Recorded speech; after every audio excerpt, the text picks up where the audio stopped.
Hello, traders. FX Pip Collector here. Today is Thursday, October 31st, and I'm going to be analyzing the Euro Yen, starting on the monthly, working my way all the way down to the 1 hour time frame for the full top-down analysis. But first, don't forget to check out my website, fxpipcollector.com, if you would like to get access to my swing trade signals, my daily members-only live streams on Zoom, and my 34-video trading course, all included for only $30 per month.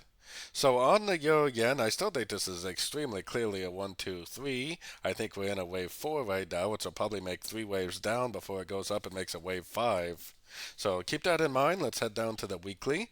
On the weekly time frame, I have this labeled as an ABC. I think this is the A. I think this is the B. And I think at some point, which it doesn't have to happen now, it could go up more. At some point, I think it needs to go down for a wave C, probably to the 50% Fibonacci retracement, all probably part of an ABC of 4.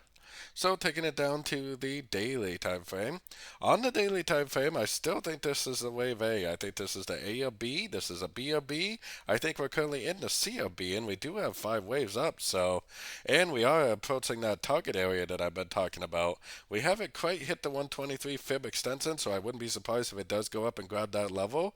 But if this does go down and break structure on the sort of time frames, that's going to tell us the wave B is over and that we're probably heading down for that bigger wave C. So taking it down to the 4 hour time frame.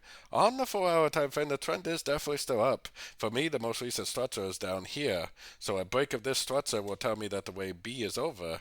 If it doesn't break structure, there's really nothing stopping this thing from continuing up and hitting one of these higher Fibonacci levels. So the trend is definitely still up, and the trend is definitely your friend.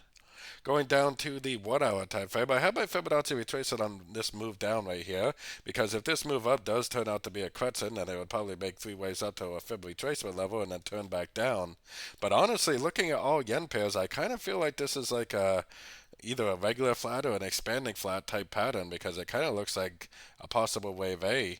It's not quite as clear as on this one as it is some of the other yen pairs, but this looks extremely corrective up, possible wave B, and this possibly could be a wave C. If that's true, then this is more than likely just going to go up and hit that higher Fibonacci level that I was showing you on like the daily 4 hour time frame. And the trend is definitely still up. So I would for sure still be looking for longs in an uptrend, at least until we get that significant break of structure to the downside that we have been waiting for, which we definitely do not have yet. So definitely pay attention to your Fibonacci levels just in case it does decide to make another move to the downside. But for now, the trend is up, and I think that we need to lean towards long opportunities still. So don't forget to join my free Discord channel, which is linked down here in the corner. And as always, thank you and happy trading.